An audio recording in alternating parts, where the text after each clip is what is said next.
Welcome to Cyber Bytes, your weekly dose in the latest in cybersecurity news.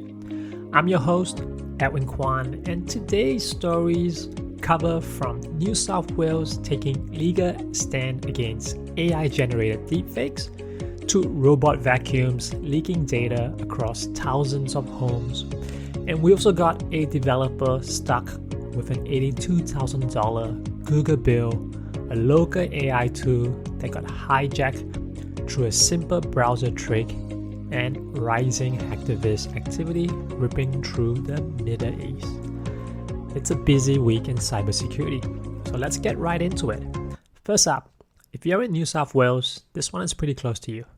As of the 16th of February, a new amendment to the Crimes Act now criminalizes creating or sharing non-consensual intimate content, including AI-generated deepfakes.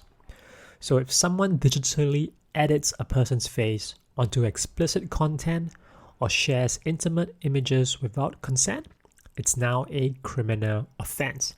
And this includes AI-generated photos, videos, and even fake audio clips. Penalties go up to 3 years in prison and fines up to $11,000 or both. There's a bit of nuance here though. The law makes sure minors under 16 won't automatically be charged unless the Director of Public Prosecutions signs off. It's a safeguard to ensure only serious cases move forward. What's important about this law is that it goes beyond the traditional revenge porn policies. It directly addresses synthetic AI media, which is fast becoming one of the biggest tools for online abuse. And it works hand in hand with the E-Safety Commissioner, meaning victims can request removal of the fake material even without going through the police. If you want to read the details, New South Wales Department of Communities and Justice has a helpful summary, and you can look at that in the show notes. Now on to our next story, where we're going to talk about a security scare from DJI, which is the Chinese company known for its drones, but now also making robot vacuums called Romo. A strategist made a shocking discovery while tinkering with his own vacuum. He was just trying to connect his PlayStation controller to control the robot manually, but in the process, he accidentally gained remote access to around 7,000 other DJI Romo vacuums across 24 countries. There's no hacking tools involved, no backdoor, just a broken server security model. By pulling authentication tokens from his own device, he could apparently access other users' cameras, listen through their microphones, and even view detailed floor plans of people's homes. During a live demo for The Verge, he showed access to nearly 10,000 total DJI devices, not just vacuums, but the power stations and other connected gadgets. Each one was sending out unprotected data every few seconds, and that includes information like serial numbers, cleaning status, and location data. Now, DJI initially said that it fixed the issue, but the researcher proved that he could still access devices hours after their statement. The company later admitted the patch wasn't complete and pushed out a second one a few days later. Now, this whole mess shows a deeper problem. Encryption in transit doesn't matter if your server architecture lets anyone inside peek at raw data. It's a reminder that smart homes can easily become leaky homes if companies cut corners on IoT security. If you own a Romo, make sure you update it now. Now we're on to our next story, which might make every dev or startup founder cringe. A small 3-person development team reported a stolen Google Gemini API key that resulted in $82,000 worth of unauthorized charges all within 48 hours. Their usual monthly Google Cloud bill used to be around $180. Now, attackers found their exposed Gemini API key and started hammering their Gemini 3 Pro image and text services, racking up massive usage. The devs rotated the keys and shut everything down as soon as they noticed. But Google's response was basically, sorry, you're responsible under the shared responsibility model. So imagine this, a tiny business on the verge of collapse facing a bill the size of someone's annual salary because of a misused key. Now, where it gets more concerning is the bigger trend underneath. Cybersecurity firm Truffle Security found almost 2,900 live Google API keys that are still exposed online across millions of websites. The root problem here is that those old keys have a prefix of ALZA, which were originally meant as harmless project IDs. Now they have access to far more powerful services, including Gemini.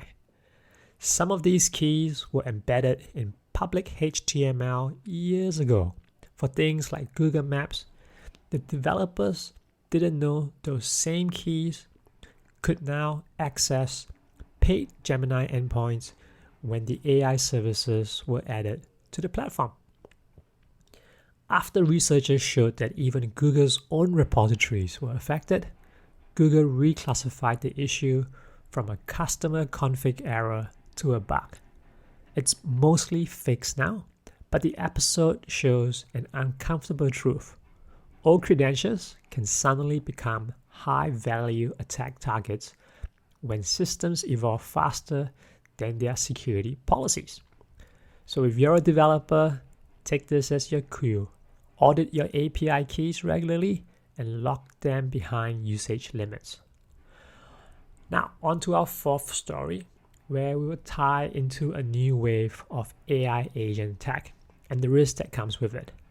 Researchers at Oasis Security found a major flaw in the tool called OpenClaw, which is used by developers to run local AI assistant. The bug, it's called Clawjacked, allow malicious websites to hijack locally running AI agents. Here's how it works. A developer has OpenClaw running on their laptop with a local WebSocket gateway protected by a password. If they visit a compromised website, or maybe even a legitimate site with a malicious ad, the JavaScript on that page can be trying to connect to the local OpenClaw pod and brute force the password, since there is no rate limiting. Once it gets in, the attacker can register as a trusted device automatically. There'll be no alert, no confirmation from the user, and that gives them full control over the local AI agent, including access to logs, configuration, and even internal nodes connected to the agent. Browsers usually block some cross-origin attacks, but WebSocket connections to localhost often slip through, and that makes developer tools like OpenClaw especially risky without the extra layers of protection. The good news is, Oasis responsibly disclosed it, and OpenClaw released a patch version just a day later. So if you're using it, upgrade immediately. Now, let's go on to the global front, where we're going to be talking about hacktivist warfare. So, following the joint US-Israel operation, codenamed Epic Fury and Roaring Lion, hacktivist activity has exploded. Researchers at Redware has logged 149 distributed denial of service attacks across 110 organizations in just 3 days, from the 28th of Feb to the 2nd of March. Most attacks hit government websites, telecoms, and banks, with the Middle East being the main target. Kuwait alone faced 28% of these attacks, Israel close behind at 27% and Jordan at 21%.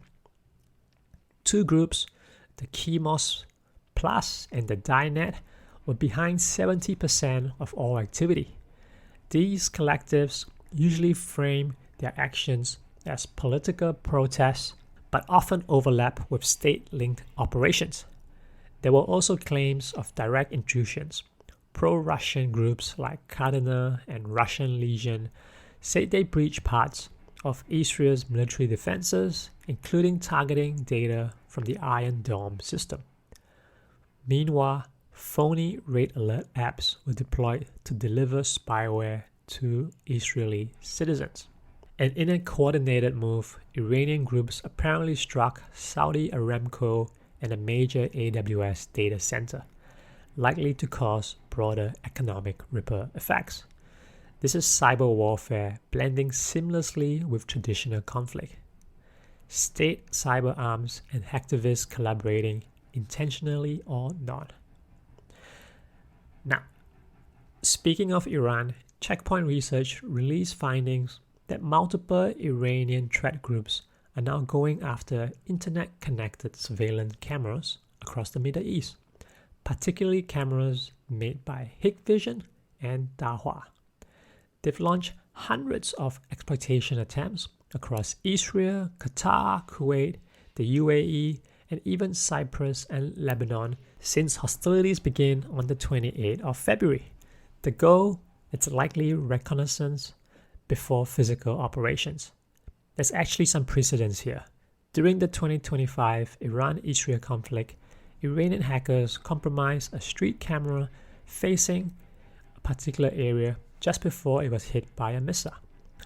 These new attacks are exploiting old unpatched flaws, some dating back to 2017. That includes authentication bypasses and remote code execution bugs in camera firmware. Now, all of these have fixes available, but as usual, many organizations haven't applied them yet. So if your business runs a Hikvision or a Dahua camera, you need to make sure you update this right now. This is a classic reminder of how seemingly mundane IoT devices can become tools of war when left unsecure. And that's it for this week's Cyber Bytes. From deepfake crackdowns to IoT chaos, it's clear that 2026 is shaping up to be a year where AI and cybersecurity collide head-on, legally, politically, and even technically. Whether it's state-backed hackers or accidental data leaks, these stories all point to one truth. Our connected world's biggest risks often start with small oversights. I'm your host, Edwin Kwan, signing off. Stay sharp, stay patched, and I'll catch you next time.